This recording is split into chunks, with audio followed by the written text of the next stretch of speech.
اعوذ باللہ من الشیطان الرجیم بسم اللہ الرحمن الرحیم۔ معزز خواتین و حضرات، السلام علیکم ورحمۃ اللہ وبرکاتہ۔ میں ہوں آپ کا ہوسٹ احمد انصاری اور آپ دیکھ رہے ہیں ہمارا یوٹیوب چینل دی انصاریل۔ خواتین حضرات، آج کے ہم اس ویڈیو میں بات کریں گے وراثت اور اس کی تقسیم کے حوالے سے۔ دیکھیں،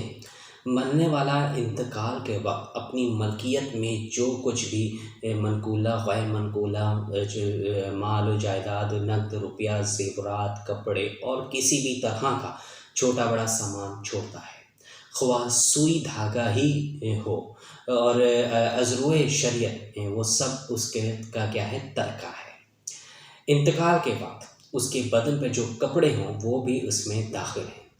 اب کیا ہے کہ میت کے جو قرضے کسی کے ذمہ رہ گئے ہیں اور میت کی وفات کے بعد وصول ہوں، وہ بھی ترکے میں داخل ہیں۔ خواتین و حضرات، میت کے کل ترکے میں ترتیب وار 4 حقوق واجب ہیں۔ ان کو شرعی قاعدے کے مطابق ٹھیک ادا کرنا کیا ہے، وارثوں کی اہم ذمہ داری ہے۔ یہاں تک کہ میت کے جیب میں اگر ایک الائچی بھی پڑی ہو تو وہ بھی کسی کو یہ جائز نہیں ہے کہ سب حقداروں کی اجازت کے بغیر اس کو منہ میں ڈال لیں، کیونکہ وہ ایک آدمی کا نہیں، وہ ایک آدمی کا حصہ نہیں ہوتا، بلکہ کیا ہے کہ وہ 4 حقوق یہ ہیں کہ تجہیز و تکفین، نمبر 2 دین اور قرض اگر میت کے ذمہ کسی کا رہ گیا ہو، نمبر 3 ہے کہ جائز وصیت اگر میت نے کی ہو، اور نمبر 4 ہے کہ وارثوں پر میراث کی تقسیم۔ یہ 4 جو ہیں حقوق ہیں۔ اب اس پہ میراث کی تقسیم سے متعلق جو ہے میں نے اپنے چینل پر ویڈیو اپلوڈ کر رکھی ہے، آپ اوپر آئی بٹن میں کلک کر کے آپ اس کو دیکھ سکتے ہیں، ہمارے چینل پہ وزٹ کر کے اس کو دیکھ سکتے ہیں، میراث کی تقسیم کے حوالے سے، میراث کی تقسیم کے حوالے سے، وراثتوں کی۔ خواتین و حضرات، ترکے میں سب سے پہلے تجہیز و تکفین اور تدفین کے جو مصارف ہیں وہ ادا کیے جانے چاہیے۔ مطلب جو شخص جو مر چکا ہے اس کی میت میں اور اس کی تدفین میں، قبر میں جانے تک جو ہے جو بھی اخراجات آئیں گے وہ مصارف سارے اس پہ سے ادا کیے جائیں۔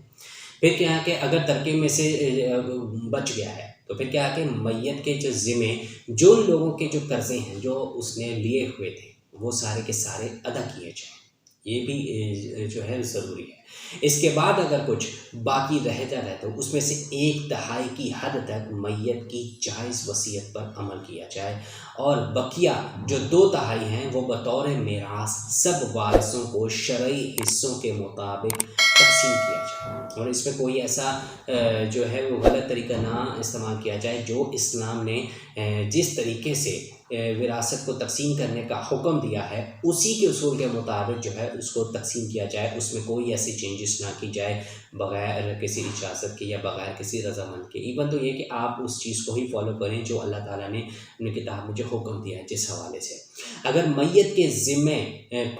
نہ کوئی قرض تھا نہ اس کے ترکے کے متعلق کچھ وصیت تھی، تو تجہیز و تکفین اور تدفین کے بعد جو ترکہ بچے وہ سب کا سب وارثوں کا ہے، اس کو پھر وہ آگے وہ تقسیم کر لیں، اور جو شریعت کے مقررہ کردہ حصوں ہیں اس کے مطابق ہی اس کو تقسیم کی جائے، اس میں کوئی چینجز نہیں ہونی چاہیے، ٹھیک ہے، کیونکہ یہ ٹھیک نہیں رہتا کہ آپ اس کا مطلب کہ جو اصول اللہ تعالیٰ نے بنائے ہیں اس کو آپ توڑ رہے ہیں۔ تو اس چیز کا لازماً خیال رکھیں، وہ سب ہمارے ویڈیو پہ چینل پر جو اس ویڈیو کو ضرور دیکھیے گا میراث کی تقسیم کے حوالے سے۔ تو خواتین و حضرات،